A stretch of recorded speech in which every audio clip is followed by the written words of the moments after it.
지금 전 세계가 발칵 뒤집혔습니다. 2025년 미국의 금융과 미디어, 문화의 중심지 도시 뉴욕. 점심시간이 시작되자 사람들은 각자의 한 끼를 선택합니다. 햄버거도 아닙니다. 피자도 아닙니다. 이들이 기다리는 건 한국의 평범한 한 끼, 김밥입니다. 셔터가 올라가는 순간부터 줄이 이어지고 미국 사람들은 망설임 없이 김밥을 주문합니다. 왜일까요? 우리가 미처 주목하지 않았던 다른 이유가 있는 걸까요?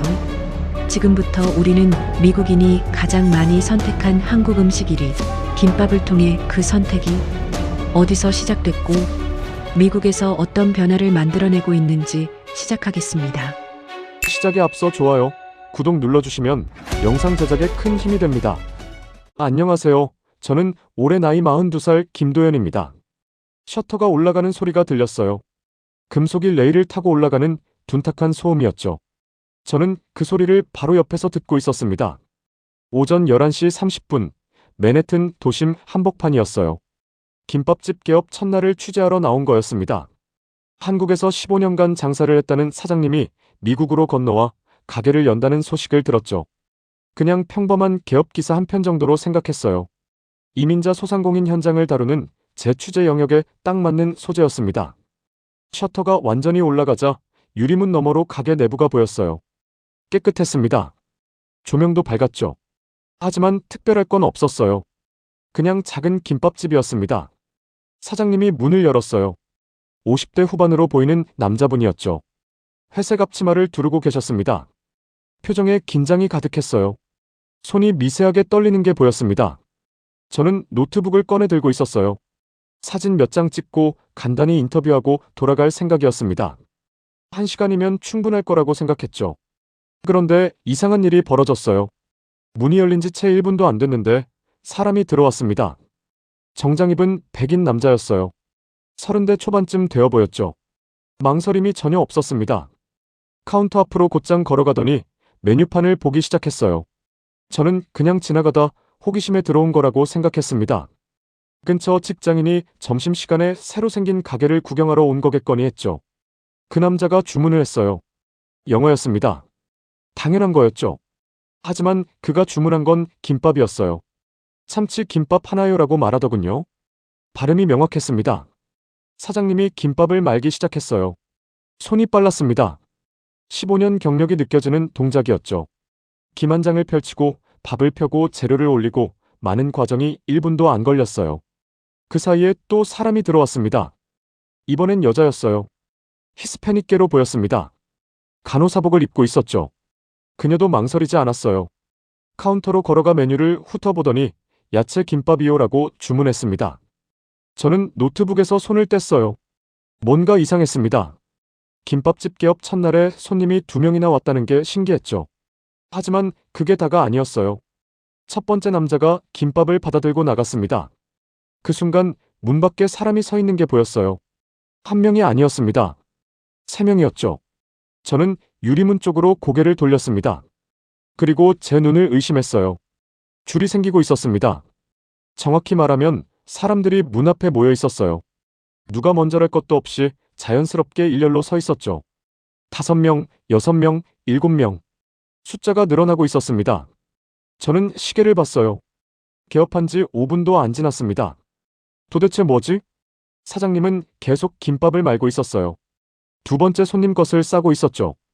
표정은 여전히 긴장해 있었지만 손은 멈추지 않았습니다. 기계처럼 정확했어요. 세 번째 손님이 들어왔습니다. 흑인 남자였어요. 건장한 체구에 운동화를 신고 있었죠. 소고기 김밥이요라고 주문했습니다. 역시 망설임이 없었어요. 저는 그제야 깨달았습니다. 이 사람들이 김밥이 뭔지 알고 있다는 걸요. 그냥 아는 정도가 아니었어요. 메뉴판을 보는 시간이 너무 짧았습니다. 이미 먹어본 사람들 같았어요. 어떤 김밥을 주문할지 미리 정해놓고 온 것처럼 보였죠. 하지만 이해가 안 됐습니다. 저는 뉴욕에서 10년 넘게 살았어요. 한국계 이민자 커뮤니티를 취재하면서 한인 식당도 많이 다녔죠. 김밥을 파는 곳도 여러 군데 알고 있었습니다. 하지만 그 가게들은 대부분 한인타운에 있었어요. 손님도 주로 한국 사람들이었죠. 그런데 여기는 맨해튼 도심이었습니다. 한인타운에서 한참 떨어진 곳이었어요. 주변은 오피스 빌딩과 은행과 카페뿐이었죠. 그런데 미국 사람들이 김밥을 주문하고 있었습니다.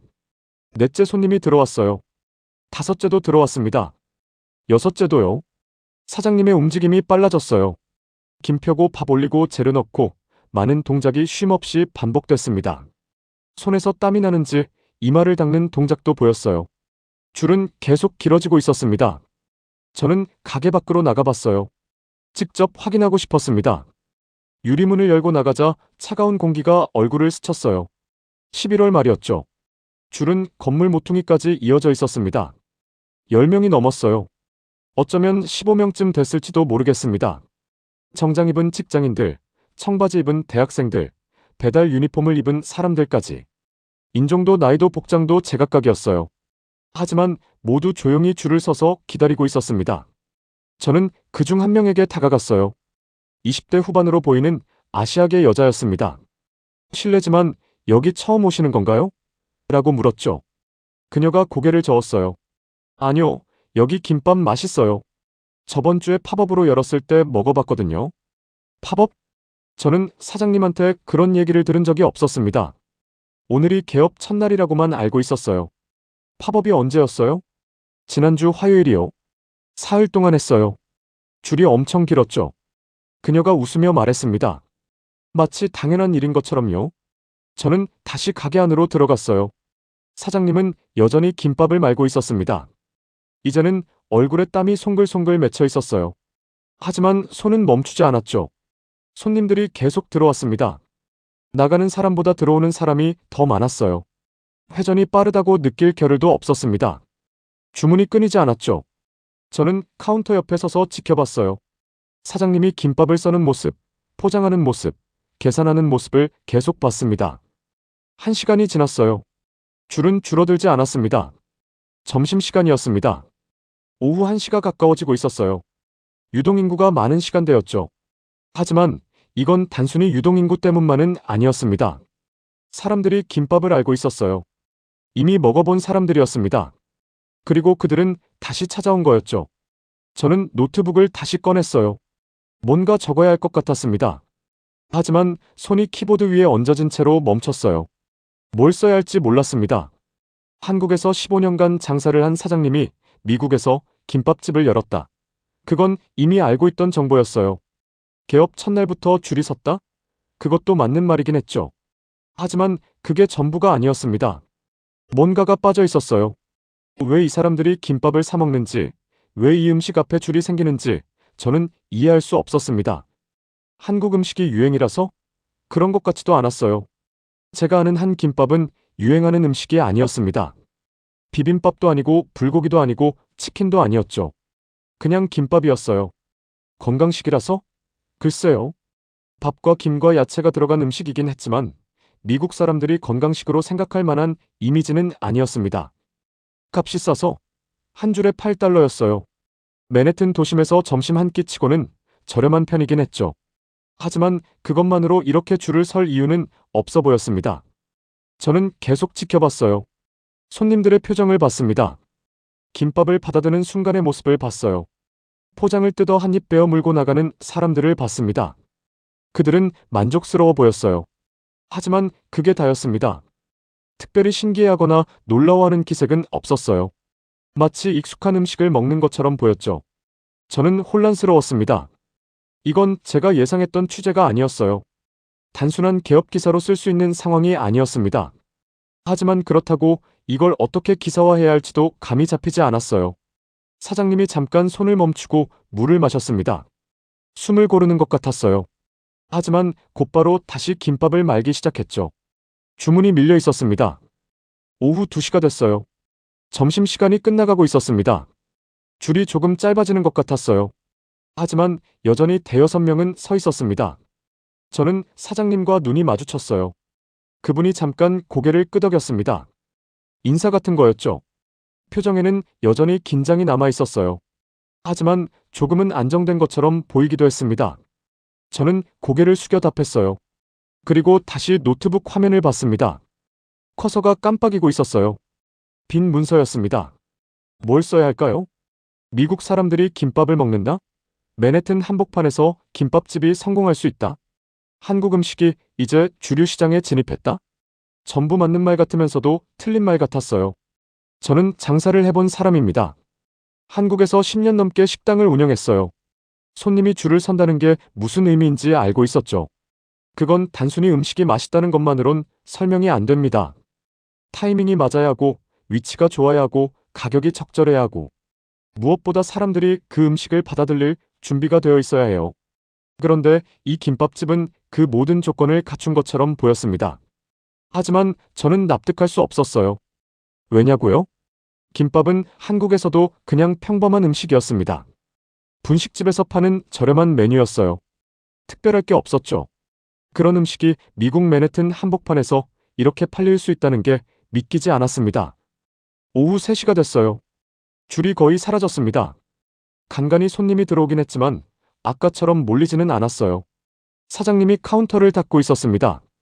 천천히 꼼꼼하게 닫고 있었어요. 손에 여유가 느껴졌습니다.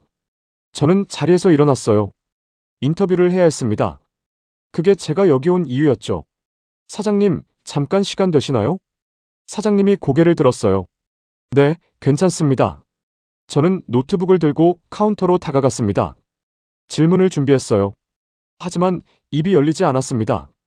뭘 물어야 할까요? 왜 김밥을 팔기로 했는지? 미국 시장을 어떻게 분석했는지? 앞으로의 계획은 무엇인지? 전부 진부한 질문들 같았어요. 저는 그냥 서 있었습니다. 사장님도 저를 조용히 바라보고 있었어요. 그 순간 문이 열리는 소리가 들렸습니다. 또 손님이 들어왔어요. 사장님이 다시 자리로 돌아갔습니다. 저는 한 걸음 물러섰어요. 저는 여전히 이 상황을 기사로 어떻게 써야 할지 판단하지 못하고 있었습니다. 김밥집 앞에 줄이 선 이유를 모르겠고, 미국 사람들이 왜 이 음식을 받아들였는지 이해할 수 없었어요. 불안했습니다. 그리고 긴장됐죠. 뭔가 중요한 걸 놓치고 있다는 느낌이 들었습니다. 하지만 그게 뭔지는 알 수 없었어요. 저는 가게 밖으로 나왔습니다. 차가운 바람이 불었어요. 맨해튼의 오후였습니다. 김밥집 간판이 햇빛에 반짝였어요. 저는 그 간판을 한참 동안 바라봤습니다. 그리고 아무 말도 할 수 없었습니다. 사흘이 지났습니다. 저는 다시 그 김밥집 앞에 서 있었어요. 오전 11시였죠. 개업 첫날처럼 셔터가 올라가기 직전이었습니다. 이번엔 노트북을 가져오지 않았어요.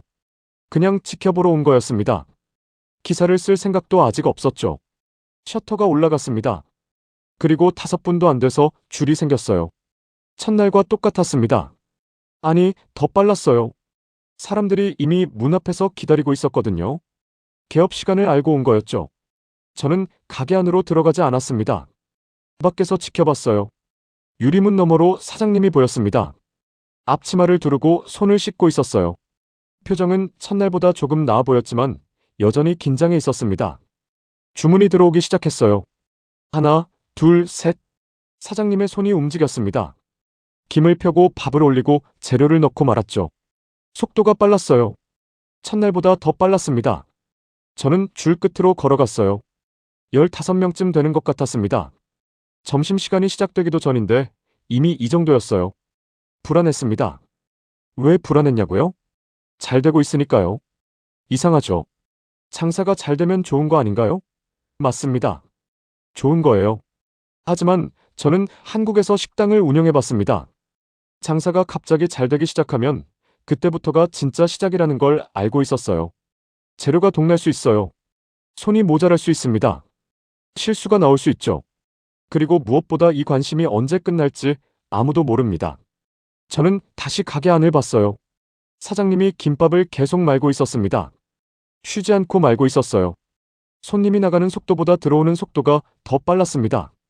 오후 1시가 됐어요. 점심시간 한복판이었죠. 줄은 더 길어졌습니다. 20명은 넘어 보였어요. 건물 모퉁이를 돌아서까지 이어져 있었습니다. 저는 가게 안으로 들어갔어요. 손님들 틈에 섞여서 카운터 쪽을 봤습니다. 냉장고 문이 열렸어요. 사장님이 참치를 꺼내고 있었습니다. 통조림이 몇 개 남지 않은 게 보였어요. 사장님이 서둘러 재고를 확인하는 모습이 보였습니다. 그 순간 알았어요. 재료가 빠듯하다는 걸요. 사장님이 다시 김밥을 말기 시작했습니다. 하지만 이번엔 조금 망설이는 것 같았어요. 참치를 얼마나 넣어야 할지 계산하는 것처럼 보였습니다. 손님은 계속 주문했어요. 참치 김밥이요. 소고기 김밥이요. 야채 김밥이요. 사장님은 고개를 끄덕이며 주문을 받았습니다. 하지만 표정에 압박이 느껴졌어요. 저는 밖으로 나왔습니다. 차가운 공기를 마시고 싶었어요. 줄은 여전했습니다.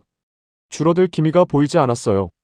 사람들은 조용히 기다리고 있었습니다. 어떤 사람은 휴대폰을 보고 있었고, 어떤 사람은 그냥 앞 사람의 등을 바라보고 있었어요. 저는 그중 한 명에게 다가갔습니다.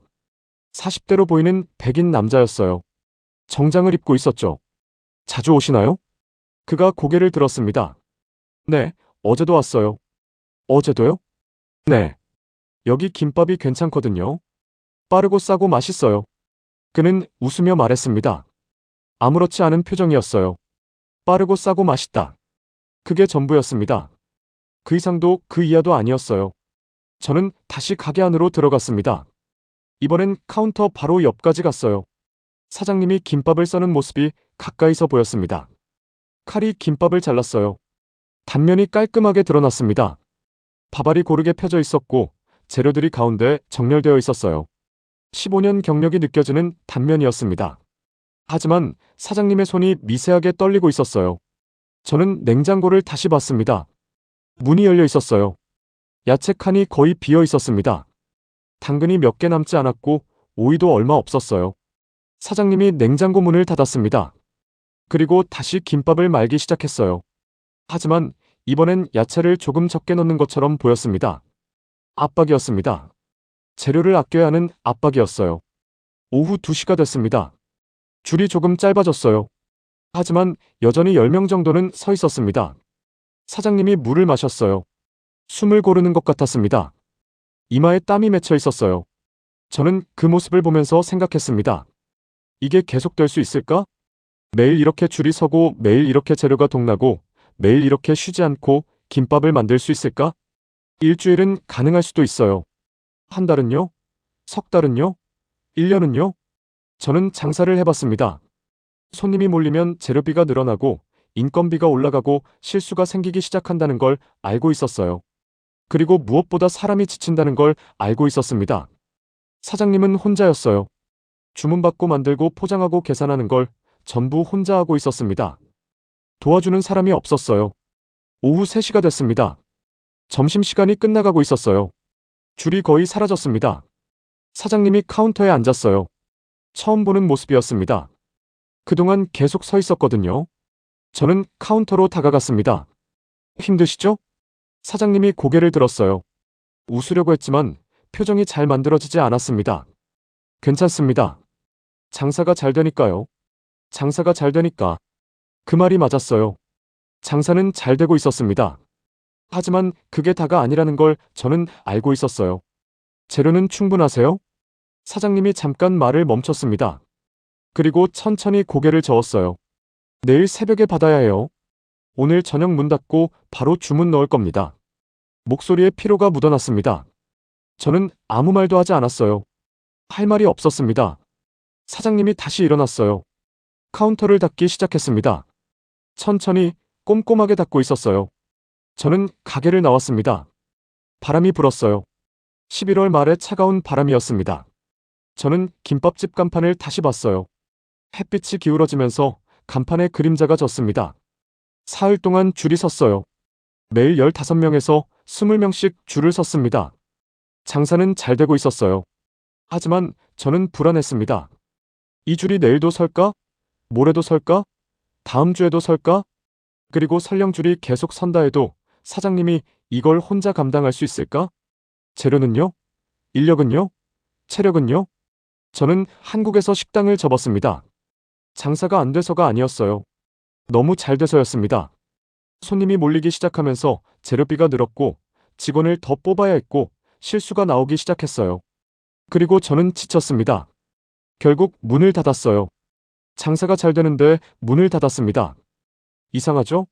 하지만 그게 현실이었어요. 감당할 수 없으면 잘 되는 것도 소용없습니다. 저는 김밥집을 다시 봤어요. 유리문 너머로 사장님이 보였습니다. 여전히 카운터를 닦고 있었어요. 그 모습이 제 모습 같았습니다. 15년 전 제 모습이요. 저는 돌아섰어요. 발걸음이 무거웠습니다.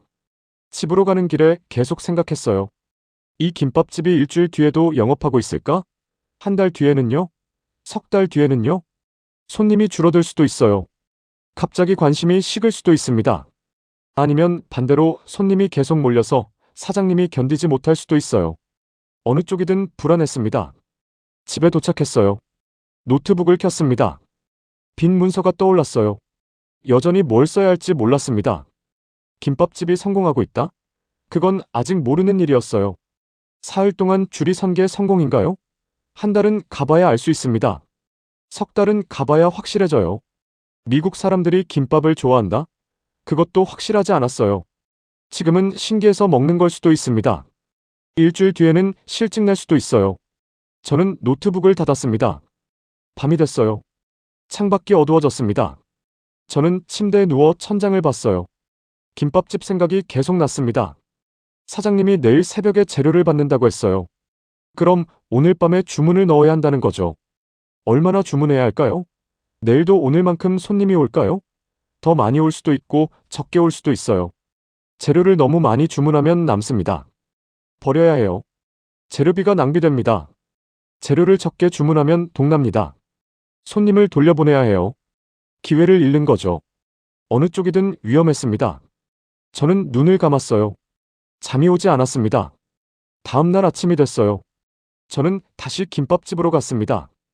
왜 갔는지 모르겠어요. 그냥 가고 싶었습니다. 오전 11시였어요. 셔터가 올라가는 시간이었죠. 줄은 이미 서 있었습니다. 어제보다 더 많았어요. 25명쯤 되는 것 같았습니다. 저는 줄 끝에 서지 않았어요. 그냥 멀리서 지켜봤습니다. 셔터가 올라갔어요. 문이 열렸습니다. 사장님이 보였어요. 표정이 어제보다 더 지쳐 보였습니다. 하지만 손은 여전히 빨랐어요. 김을 펴고 밥을 올리고 재료를 넣고 말았습니다. 주문이 계속 들어왔어요. 저는 한참을 지켜봤습니다. 1시간쯤 지났을까요? 줄은 줄어들지 않았어요. 오히려 더 길어지는 것 같았습니다. 저는 돌아섰어요. 더 이상 보고 싶지 않았습니다. 집으로 돌아오는 길에 생각했어요. 이 장사가 잘 되고 있다는 건 알겠어요. 손님이 많고 주문이 밀리고 재료가 동나고 있으니까요. 하지만 잘 되고 있다는 게 중요한 게 아니었습니다. 언제까지 버틸 수 있느냐가 중요했어요. 일주일? 한 달? 석 달? 저는 알 수 없었습니다. 그리고 그게 저를 불안하게 만들었어요. 장사가 잘 되는 건 좋은 일입니다. 하지만 감당할 수 없으면 그것도 재앙이 될 수 있어요. 저는 그걸 경험해 봤습니다. 그래서 더 불안했던 거예요. 이 주일이 지났습니다. 저는 또다시 김밥집 앞에 서 있었어요. 이번엔 점심시간이 아니었습니다. 오후 4시쯤이었죠. 손님이 거의 없는 시간이었어요. 유리문 너머로 사장님이 보였습니다. 카운터에서 재료를 정리하고 있었어요. 천천히 조용히 움직이고 계셨죠. 저는 문을 열고 들어갔습니다.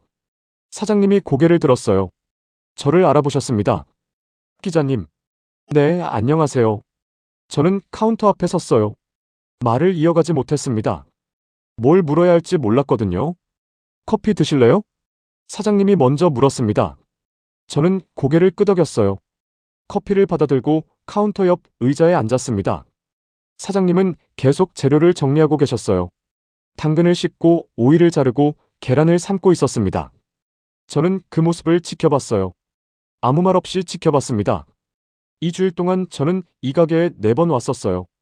관찰하러 온 거였습니다. 뭔가를 확인하고 싶었어요. 첫 주에는 이 줄이 언제 끝날지 궁금했습니다. 둘째 주에는 이 장사가 언제까지 버틸지 걱정했어요. 하지만 지금은 달랐습니다. 저는 다른 걸 보고 있었어요. 손님들의 손이었습니다. 김밥을 받아드는 손의 움직임이요. 이상했어요. 처음 이 가게에 왔을 때는 못 봤던 것들이 보이기 시작했습니다. 김밥을 받아드는 손이 망설이지 않았어요. 포장을 뜯는 동작도 익숙했습니다. 한 입 베어 물고 씹고 삼키는 과정이 자연스러웠어요. 마치 원래 먹던 음식인 것처럼요. 저는 그걸 계속 봤습니다. 어제도 봤고 그제도 봤어요. 오늘도 보고 있었죠. 문이 열렸습니다. 손님이 들어왔어요. 30대 초반으로 보이는 여자였습니다. 운동복을 입고 있었어요. 야채 김밥이요. 메뉴판을 보지 않았습니다. 바로 주문했어요. 사장님이 김밥을 말기 시작했습니다. 김을 펴고 밥을 올렸어요. 야채를 넣었습니다. 당근, 오이, 시금치, 우엉. 말아서 잘랐어요. 단면이 드러났습니다. 여자가 그 단면을 봤어요. 잠깐 시선이 멈췄습니다. 저도 그걸 봤어요.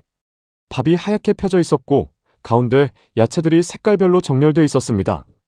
주황색, 초록색, 갈색.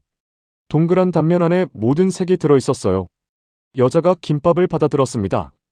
그리고 나갔어요. 저는 그 뒷모습을 봤습니다. 여자는 걸어가면서 포장을 뜯었어요. 한 입 베어 물었습니다. 걸음을 멈추지 않았어요. 익숙한 동작이었습니다. 저는 사장님을 봤어요. 손님들이 많이 오시나 봐요. 사장님이 고개를 끄덕였습니다. 네. 점심시간엔 여전히 줄이 서요. 힘드시죠? 괜찮습니다. 이제 좀 익숙해졌어요. 표정이 처음보다 안정돼 있었습니다. 손도 덜 떨렸어요. 저는 커피를 마셨습니다. 그리고 다시 물었어요. 손님들이 왜 김밥을 먹는 것 같으세요? 사장님이 잠깐 손을 멈췄습니다. 그리고 천천히 말했어요. 글쎄요. 저도 잘 모르겠어요. 그냥 편하게 먹을 수 있어서 아닐까요?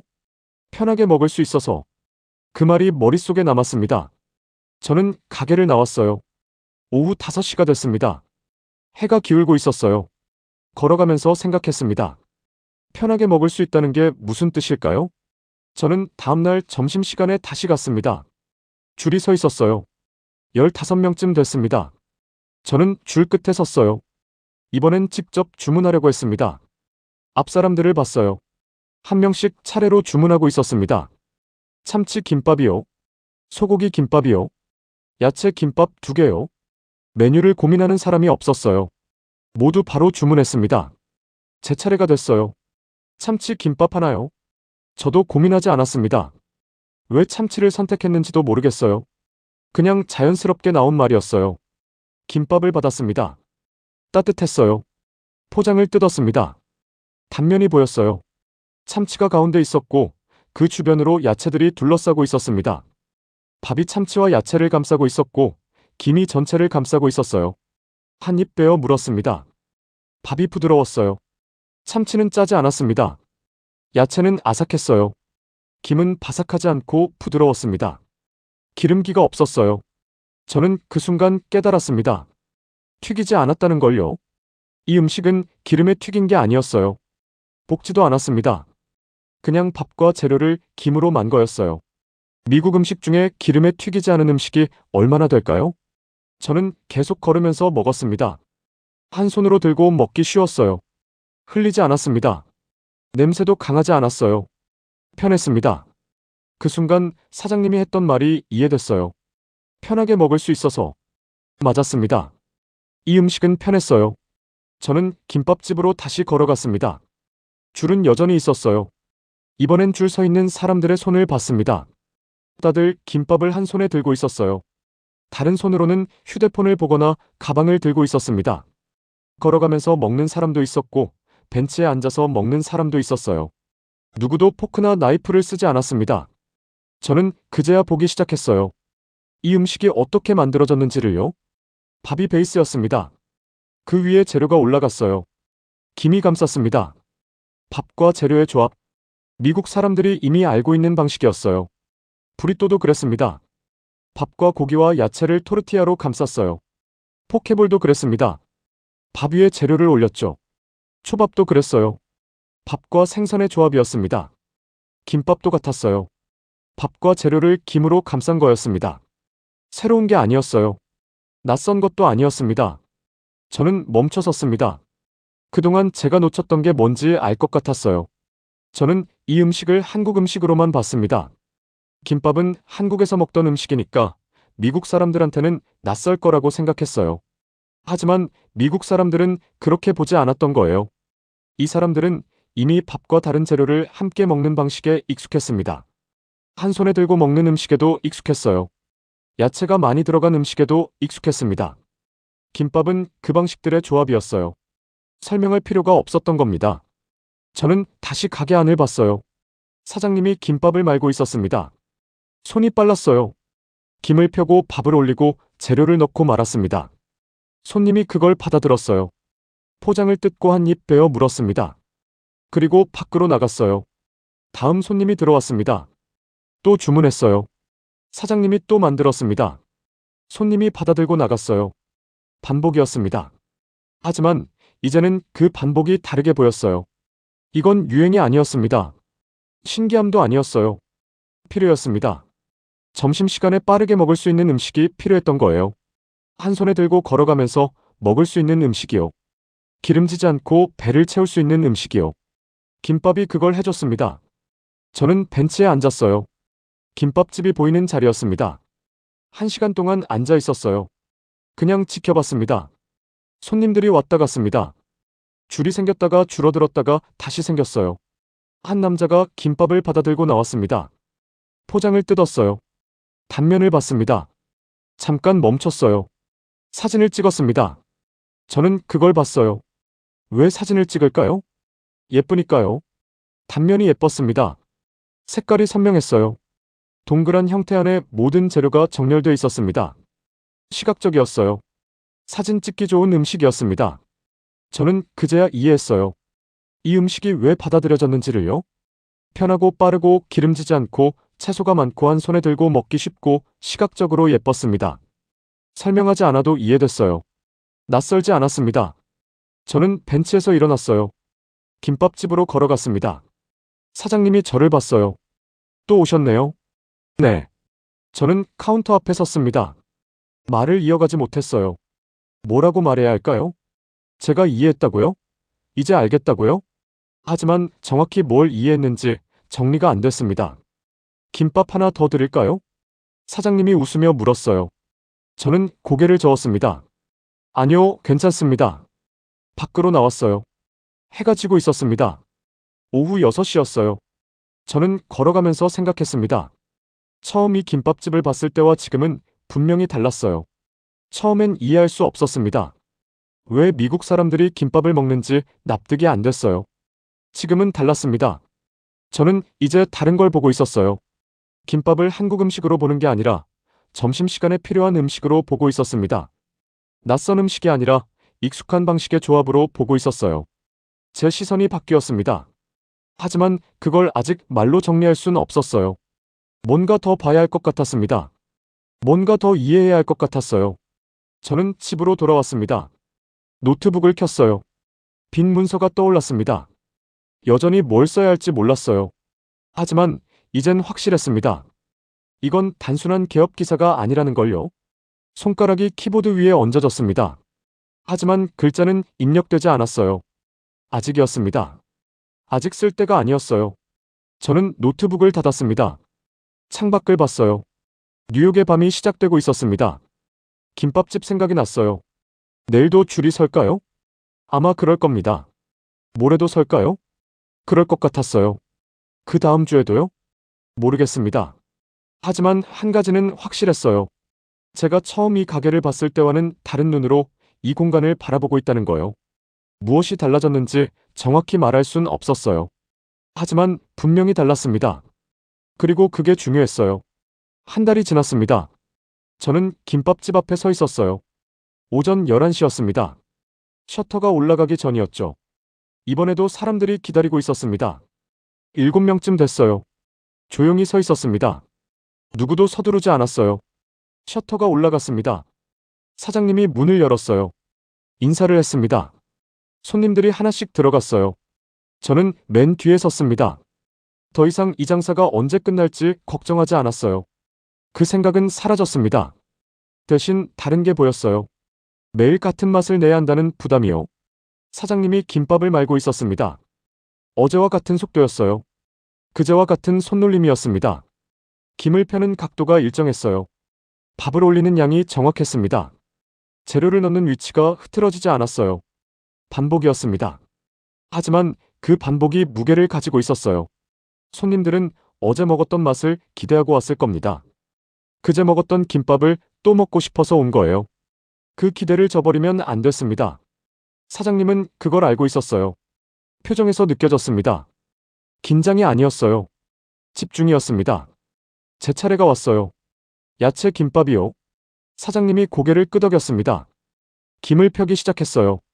저는 그 과정을 처음부터 끝까지 봤습니다. 밥을 올렸어요. 손바닥으로 눌러서 고르게 펴졌습니다. 당근을 올렸어요. 가운데 정확히 일렬로 놓였습니다. 오이를 올렸어요. 당근 옆에 나란히 놓였습니다. 시금치, 우엉, 단무지가 차례로 올라갔어요. 말았습니다. 김밥이 완성됐어요. 잘랐습니다. 8조각이 나왔어요. 단면이 똑같았습니다. 8조각 모두 재료의 위치가 일치했어요. 포장했습니다. 건네주셨어요. 감사합니다. 저는 김밥을 받아들고 밖으로 나왔습니다. 벤치에 앉았어요. 포장을 뜯었습니다. 한 입 베어 물었어요. 어제와 같았습니다. 그제와도 같았어요. 지난주에 먹었던 것과도 같았습니다. 밥의 온도, 재료의 비율, 김의 질감, 전부 일정했어요. 저는 그제야 알았습니다. 이게 신뢰구나. 같은 맛을 계속 내는 게 신뢰였어요. 저는 김밥을 다 먹고 가게로 돌아갔습니다. 문 옆에 서서 지켜봤어요. 손님들이 계속 왔습니다. 주문했어요. 받아들고 나갔습니다. 한 여자가 김밥을 받아들고 나왔어요.